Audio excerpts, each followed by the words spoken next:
Bienvenue au royaume des douceurs, où les fruits de saison comme la fraise ou la framboise sont à l'honneur. Derrière ces créations gourmandes se cache Benoît Castel, un pâtissier qui aime préparer des gâteaux généreux et conviviaux.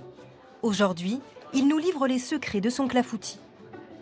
On va travailler un clafoutis avec de la rhubarbe et de la fraise. Donc j'adore cette association fraise-rhubarbe. Bon, c'est vrai qu'habituellement, la fraise, on n'a pas trop tendance à la cuire, mais dans un clafoutis avec de la rhubarbe, ça passe très bien. Pour cette recette, privilégiez des fraises gariguettes ou marat des bois. Quant à l'autre star du clafoutis, la rhubarbe, il est possible de la trouver jusqu'au mois de juillet. C'est un fruit qui a une acidité et je trouve qu'il est assez intéressant dans la pâtisserie dans la mesure où il coupe un peu le côté sucré. Alors, on va éplucher la rhubarbe. On coupe l'extrémité et on tire le fil. Et là, on va en faire des tronçons réguliers. Bon, je les fais légèrement de biseau. Dernière étape de la préparation des fruits, faire dégorger les dés de rhubarbe. On met environ 10% de sucre sur la rhubarbe. Nous, on la fait dégorger toute la nuit, mais en 1 heure, ça suffit. Vous allez avoir l'eau qui va commencer à apparaître et ça fait largement le job. Une fois la rhubarbe réservée, le chef passe à la préparation de l'appareil à clafoutis. On a besoin de crème, de sucre, de farine, de poudre d'amande et des œufs. Là, on mélange les matières sèches pour éviter d'avoir des grumeaux. L'utilisation d'une farine complète de type T80 est préconisée. Le chef ajoute ensuite les œufs. C'est très riche en œufs. C'est ce qui fait en fait le côté un peu moelleux et agréable aussi du clafoutis avec l'œuf. Pour profiter de tous les bienfaits des ingrédients, notamment ceux de la farine complète, Benoît Castel a une autre astuce. Tous les appareils qui sont à partir de farine, comme ça, comme des clafoutis, ce qui est important, c'est de les faire reposer au moins une journée. Parce que pendant ce repos, vous avez une mini-fermentation. Et pendant cette mini-fermentation, le gluten est déjà coupé, prédigéré. Ce n'est pas votre organisme qui le fera. Et la recette, elle est finie. Il ne reste plus qu'à beurrer, sucrer le plat et à verser un peu d'appareil avant d'ajouter les fruits pour qu'ils n'accrochent pas. Là, on voit la rhubarbe à dégorger et l'autre végétation. Et donc là, on met la rhubarbe. Moi, j'aime bien avoir des gros morceaux de fraises. Vous ne le sentez pas à l'écran, mais c'est vraiment, on voit vraiment la qualité de la fraise passe aussi par son parfum. C'est vraiment, elle est bien, elle est ferme, elle est bien rouge. Il n'y a pas comme dans certaines fraises où c'est pas assez mûr, où c'est tout blanc à l'intérieur. Là, c'est délicieux, vraiment, donc très agréable. Une fois tous les fruits ajoutés, le clafoutis est enfourné à 165 degrés. 40 minutes plus tard, et voilà, c'est fin prêt. Il ne reste plus qu'à le savourer. C'est délicieux.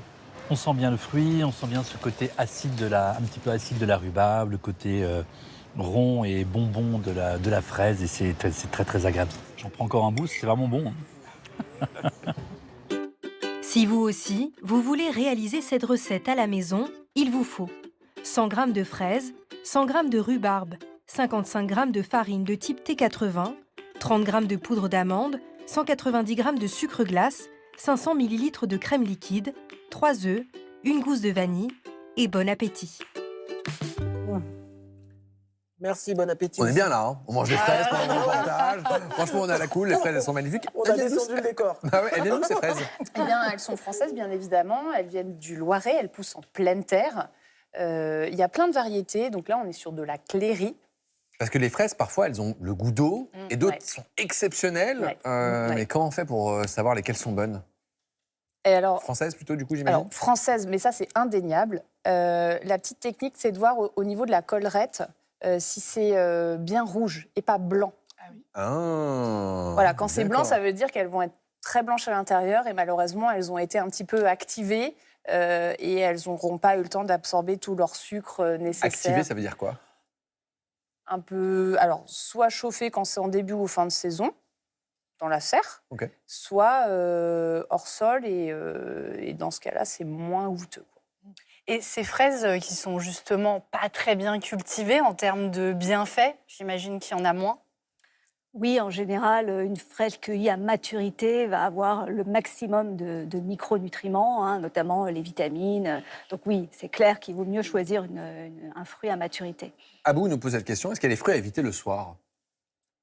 Alors, les fruits qui seront riches en vitamine C peuvent éventuellement être un petit peu plus excitants. Donc, si on est vraiment très sensible, on a du mal à s'endormir, peut-être qu'on va éviter de manger toute une barquette de fraises en été. Mais à part ça, il n'y Bien a sûr pas que trop manger de... un cookie ou manger une glace le soir perturbe moins le sommeil. Quand on a envie de manger un truc, autant manger des fruits, non? Oui, absolument.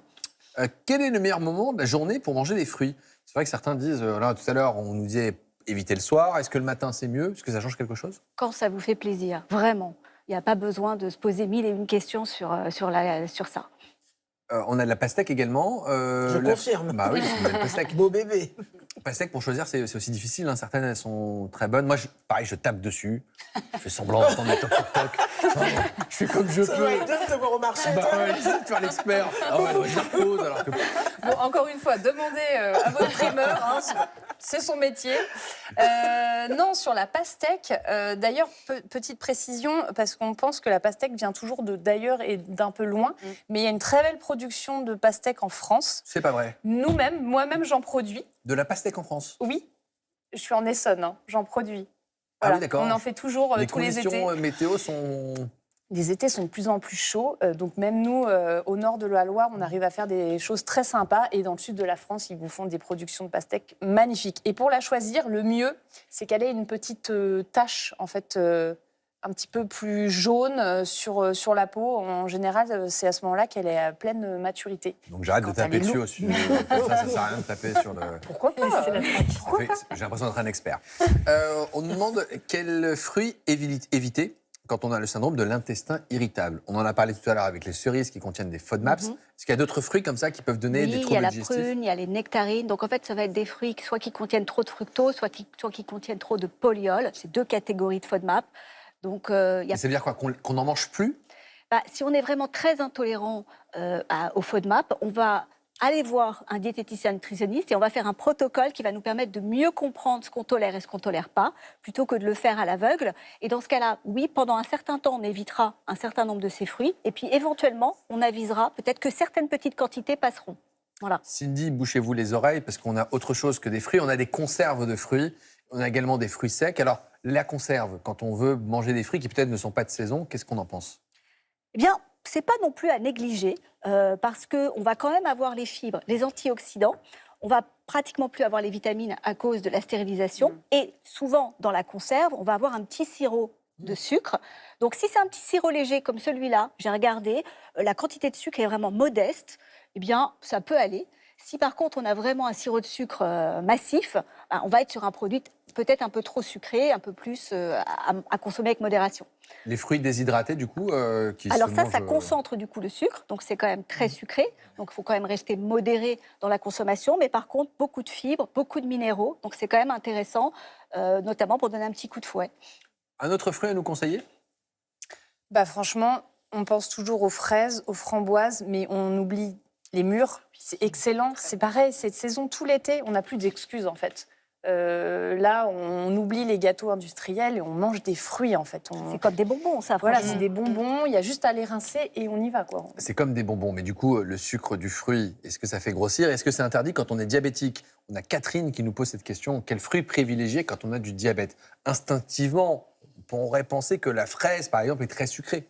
Non, les fruits rouges sont parmi les moins sucrés, donc à privilégier sans problème. Et puis même quand on est diabétique, il y a beaucoup maintenant d'études, de cohortes, vraiment des études scientifiques solides qui montrent quand on est diabétique, quand on a des problèmes cardiovasculaires, il y a plutôt une corrélation positive à manger des fruits. Donc on arrête avec cette idée que les fruits, à cause du sucre, c'est mauvais pour la santé. La science dit exactement l'inverse. À quel moment, du coup? Début du repas, fin du repas? Si on est diabétique, ce sera plutôt à la fin du repas, parce qu'en effet, tout ce qu'on aura mangé avant va amortir on va dire, le sucre qui va ensuite se diffuser. Mais si c'est des fruits entiers, on aura de toute façon les fibres, pour amortir déjà ça. Donc n'hésitez pas à manger des fruits, 2-3 portions par jour, c'est-à-dire 80-100 grammes, et même parfois 4-5. Ce qu'il faut noter, c'est qu'en général, les gens qui mangent des fruits ont globalement une alimentation plus équilibrée. Voilà, c'est un cercle vertueux. Et si on fait une collation que de fruits, c'est OK? Bien sûr. Alors, si vous êtes diabétique, j'ai envie de dire, c'est pas mal d'avoir peut-être une petite protéine à côté, un yaourt, quelque chose comme ça. Mais sinon, si vous n'avez pas de problème de santé particulier, vous pouvez parfaitement manger en collation un fruit. Surgelé, c'est validé? Oui, surgelé, on a à peu près les mêmes vertus nutritionnelles que dans du frais, parfois même légèrement meilleures au niveau des vitamines. Parce que si le fruit il a eu un mode de transport pendant 2-3 jours, il va perdre une partie de ses vitamines, alors que le fruit surgelé, en général, il est surgelé sur place à maturité. Par contre, en termes de texture, certains fruits ne vont pas être formidables au niveau surgelé, mais les framboises, par exemple, ça marche bien en surgelé, par exemple. Cindy, tout à l'heure, vous me disiez qu'un client vous a posé une question à propos des cerises et de la couleur.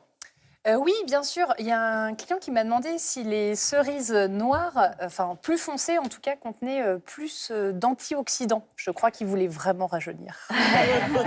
Vous mangez de très bonnes cerises. Vous vous mangez dites. de très bonnes cerises. Alors, c'est pas faux. C'est vrai que plus elle va être foncée, plus elle va être riche en anthocyanes. Donc, un type d'antioxydant particulièrement intéressant qu'on va trouver aussi dans les myrtilles ou dans les mûres. Donc, oui, il a plutôt raison, votre client. Aurélie qui nous demande s'il faut éplucher certains fruits. Parce que c'est vrai qu'on dit que la pomme, il faut la manger plutôt avec la peau. Pour le reste, Eh bien, si c'est un fruit conventionnel, c'est vrai qu'en enlevant la peau, mais on ne va pas enlever la peau des cerises, mais en enlevant la peau de certains fruits qui s'épluchent comme la pêche ou la nectarine, on va enlever un petit peu de résidus de pesticides, mais on va perdre aussi un peu de vitamines, de fibres. Donc c'est un rapport coût-bénéfice à faire. Le mieux, c'est de choisir des fruits bio, si possible, ou pas trop traités. est-ce déconseillé de manger des fruits quand on a du cholestérol? Non, absolument pas. Et on a cette question de Rachel qui nous dit être résistante à l'insuline, c'est le stade qui précède le diabète. Elle peut manger des fruits malgré tout. Elle peut manger des fruits, donc peut-être plutôt en fin de repas, là aussi, et en restant sur 2-3 portions par jour. Ouais, 2-3 portions par jour, et puis on complète avec des légumes pour arriver aux 5 Bien fruits et sûr. légumes par jour. Absolument. Eh bien, merci d'avoir répondu à toutes nos questions.